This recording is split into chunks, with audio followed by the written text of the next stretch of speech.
This case is a classic example of prohibited acts under Republic Act 8484, or otherwise known as the Access Device Regulation Act of 1998. This act was enacted as the state recognizes recent technological advances and the widespread use of access devices in commercial transactions. Further, the state shall protect the rights and define the liabilities of parties in such commercial transactions by regulating the issuance and use of access devices. To understand this further, let's define some of the terms used in this act.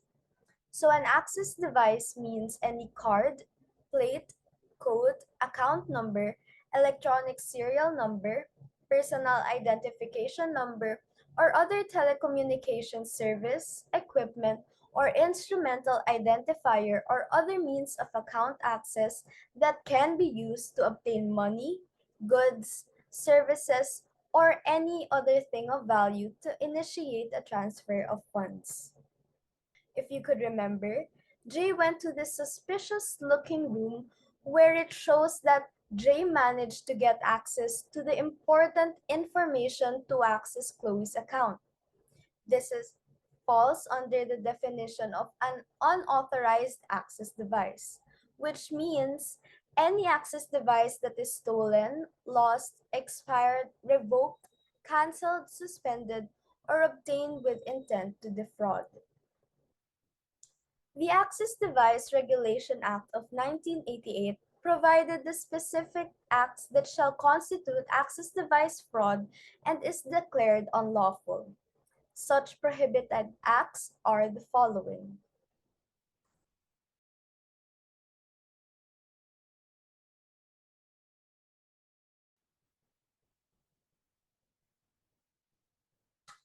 What Jay did falls under C, using with intent to defraud an unauthorized access device.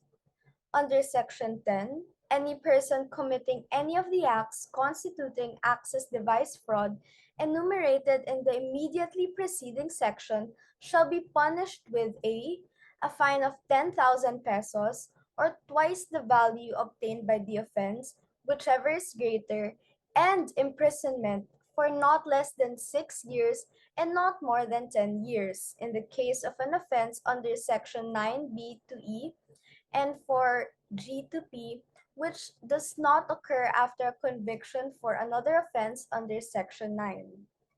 Next, for B, a fine of 10,000 pesos or twice the value obtained by the offense, and imprisonment for not less than 10 years and for not more than 12 years in the case of an offense under Section 9A and F of the foregoing section, which does not occur after conviction for another offense under Section 9. And lastly, C, a fine of 10,000 pesos or twice the value obtained by the offense, or imprisonment for not less than 12 years and not more than 20 years, or both. In the case of any offense under Section 9, which occurs after a conviction for another offense under said subsection, or an attempt to commit the same. Under Section 14 of the Access Device Regulation Act, it laid down the elements that creates prima facie evidence of a person's intent to defraud. The mere possession, control, or custody of the following: A, an access device without permission of the owner or without any lawful authority. B, a counterfeit access device. C, access device fraudulently applied for. D, any device making or altering equipment by any person whose business or employment does not lawfully deal with the manufacture, issuance, or distribution of access device. E, an access device or medium on which an access device is written, not in the ordinary course of the possessor's trade or business. Or F, a genuine access device, not in the name of the possessor, or not in the ordinary course of the possessor's trade or business, shall be prima facie evidence that such device or equipment is intended to be used to defraud. Section 17 provides that any prosecution under this act shall be without prejudice to any liability for violation of any provision of the RPC or any other law. It is provided in the Act that all companies engaged in the business of issuing access devices, including banks, financing companies, and other financial institutions issuing access device, as well as all partners, merchants, shall conduct initial investigation on any reported access device fraud and furnish real-time reports on the results thereof to the NBI and the Anti-Cybercrime Group of the Philippine National Police.